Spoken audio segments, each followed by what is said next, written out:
कल की 2898 AD movie अब तक तो सबने देख ही लिया होगा, लेकिन मूवी में ऐसे कई सारे इंटरेस्टिंग डिटेल्स थे जो तुमने डेफिनेटली मिस कर दिया है, और वही सारे डिटेल्स इस वीडियो में मैं बताने वाला हूँ। तो फिर शुरू करते हैं। शुरू करने से पहले मैं स्पॉइलर वार्निंग दे देता हूँ। इस वीडियो में कल की यूनिवर्स के फ्यूचर के स्पॉयलर्स हो सकते हैं, तो अगर तुम्हें स्पॉइलर से दिक्कत है तो इस वीडियो को मत देखना। बाकी मैं पूरी कोशिश करूंगा कि ज्यादा स्पॉइल ना हो। तो मूवी के इंट्रो में एनिमेशन के थ्रू महाभारत के कुछ इंपॉर्टेंट कैरेक्टर्स को दिखाया जाता है, जहाँ सबसे पहले फ्रेम में नजर आते हैं कई सारे तीरों से छलनी हुए भीष्म पितामह को। तो ये महाभारत के 3 पावरफुल वॉरियर में से एक वॉरियर थे। अब इनकी ये हालत किसने की ये तो मैं नहीं बताऊंगा, क्योंकि आगे जाके कल की यूनिवर्स में हमें पता चल ही जाएगा, तो स्पॉइल करना सही नहीं होगा। तो दूसरे फ्रेम में एक रथ के पहिए को पकड़ के ये जो लड़ रहा है, अगर इनके बारे में नहीं पता तो मैं बता देता हूँ, ये असल में अर्जुन के बेटे अभिमन्यु है, और इनको भी महाभारत के एक ग्रेट वॉरियर माना जाता है। अगले फ्रेम में सूर्यपुत्र कर्ण को दिखाया जाता है, जो अपने रथ के पहिए को जमीन से बाहर निकालते हुए नजर आते हैं, और ये वही मोमेंट है जब अर्जुन के पास एक ही मौका था कर्ण को मारने का,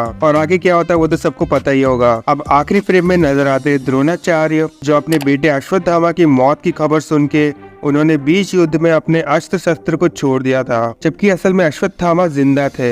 असल में अश्वत्थामा नाम का एक हाथी मरा था, ना कि उनका बेटा, और द्रोणाचार्य को लगा कि उनका बेटा मरा है, लेकिन ऐसा कुछ नहीं हुआ था। तब बढ़ते हैं अगले डिटेल की तरफ। तो मूवी की शुरुआत महाभारत से होती है, और इस सीन में अगर नोटिस किया है तो कृष्ण भगवान के पीछे से एक सफेद घोड़े को जाते हुए दिखाया जाता है। तो ये रेफरेंस है कल के अवतार के देवदत्त घोड़े की। जब कल के अवतार इस धरती से पापियों का अंत करने निकलेंगे, तब वो ऐसे ही एक सफेद घोड़े पे बैठकर बुराई का अंत करेंगे। तो हाँ, ये डायरेक्टर की तरफ से एक रेफरेंस था इस यूनिवर्स के फ्यूचर की, जो कि आगे हमें दिखेगा। तो बढ़ते हैं अगले डिटेल की तरफ। तो प्रभास के एंट्री वाले फाइट सीक्वेंस में ये जो 2 बड़े बड़े बंदे दिखते हैं, जिनको बार बार मारने के बाद भी कॉकरोच की तरह कहीं ना कहीं से फिर से आ जाते थे, तो असल में ये रेफरेंस है कोका और विकोका का। कोका और विकोका के बारे में नहीं पता तो मैं बता देता हूँ। कोका और विकोका कली पुरुष के सेना में होंगे। अब जैसे कल्कि भगवान के साथ सातों चिरंजीवी होंगे, वैसे ही कली पुरुष की भी एक सेना होगी, और उसकी सेना में होंगे क्रोध, भय, लोभ, अहंकार, और सबसे खतरनाक कोका और विकोका।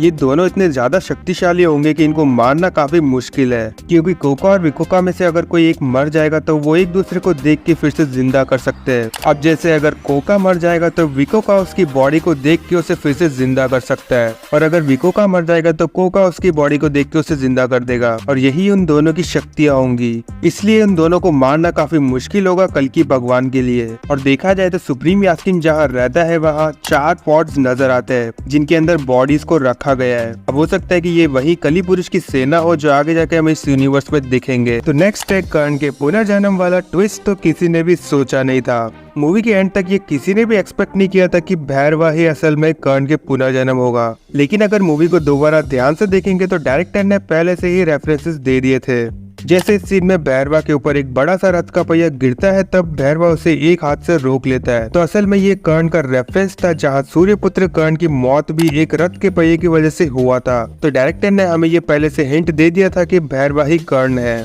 और यही नहीं, अश्वत्थामा के फ्लैशबैक सीन को थोड़ा ध्यान से देखोगे तो यहाँ प्रभास को क्लियरली दिखा दिया गया था, लेकिन ये फ्लैशबैक्स इतना जल्दी निकल जाते थे जिसकी वजह से ये किसी ने भी नोटिस नहीं किया था। तो कर्ण के पुनर्जन्म से याद आया, आखिर क्यों अश्वत्थामा भैरवा को नहीं पहचान पाए थे। पूरी मूवी में एक दूसरे से लड़ते रहे, और कितनी ही बार उन्होंने भैरवा का चेहरा देखा होगा, लेकिन एक बार भी वो कर्ण के पुनर्जन्म भैरवा को नहीं पहचान पाए। अब ऐसा क्यों हुआ था, इसके पीछे क्या रीजन है? तो इसका जवाब यही है कि अश्वत्थामा भैरवा को इसलिए नहीं पहचान पाए क्योंकि वो सबके चेहरे भूल चुके थे। उन्हें महाभारत के कुछ इंपॉर्टेंट इवेंट्स के अलावा कुछ भी याद नहीं था। वो पिछले 6000 साल से इस धरती पे जी रहे थे। उस बीच उन्होंने कितने इवेंट्स और कितने लोगों के चेहरे भी देखे होंगे। उसके बाद तो महाभारत का इवेंट उनके लिए एक सपने जैसा हो चुका था। बस वो कुछ धुंधली यादों के साथ जी रहे थे। और कृष्ण भगवान का चेहरा भी इसलिए नहीं दिखाया गया था क्योंकि महाभारत के जितने भी फ्लैशबैक्स दिखे थे वो सब हमें अश्वत्थामा के पर्सपेक्टिव से दिखाया जा रहा था। लेकिन उनसे जुड़ी कोई खास चीज अगर अश्वत्थामा को दिख जाती है, तब अश्वत्थामा को उनके फ्लैशबैक्स आने लग जाते हैं। जैसे अश्वत्थामा को जब उनकी मणि मिलती है, तब उन्हें तुरंत कृष्ण भगवान का वो श्राप याद आ जाता है जो 6000 साल पहले दिया था।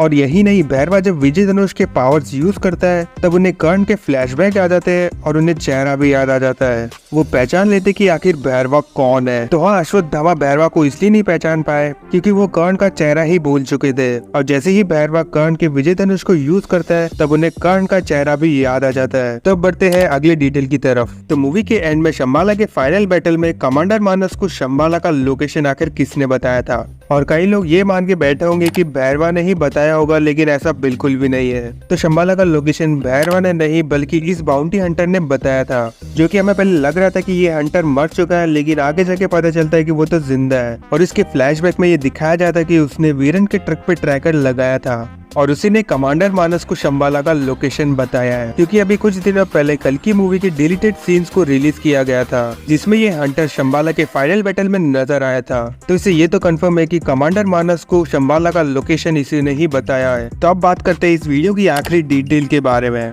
आखिर क्यों हनुमान जी अर्जुन के रथ पर एक ध्वजा के रूप में बैठे हुए थे? अब इसके पीछे क्या स्टोरी थी? तो महाभारत का युद्ध शुरू होने से पहले कृष्ण भगवान और अर्जुन हनुमान जी के पास गए थे उनका साथ मांगने के लिए, और कृष्ण भगवान हनुमान जी को ये कहते हैं कि वादे के मुताबिक आपको हमारे साथ युद्ध में चलना होगा। और तभी हनुमान जी जवाब देते हुए ये कहते हैं कि मेरी एक शर्त है, मैं बिना भक्ति के नहीं रह सकता हूँ, मैं युद्ध में भी वहाँ अपनी भक्ति करूंगा। और कृष्ण भगवान भी हनुमान जी की इस शर्त को मान लेते हैं और हनुमान जी एक ध्वजा के रूप में भक्ति करते हुए अर्जुन के रथ की रक्षा कर रहे थे। तो यही रीजन था हनुमान जी के ध्वजा के रूप में रहने का। अब होप करता हूँ कि तुम्हें ये मेरी इंटरेस्टिंग डिटेल वाली वीडियो पसंद आई हो, और मुझे पता है मूवी में से कई सारे इंटरेस्टिंग डिटेल्स है जो मैंने मिस कर दिया है। हो सकेगा तो एक और इंटरेस्टिंग डिटेल वाली वीडियो लाऊंगा। बाकी अगर ये वीडियो पसंद आए तो वीडियो को लाइक करके बेल आइकन ऑन कर लो ऐसे ही और वीडियोस के लिए।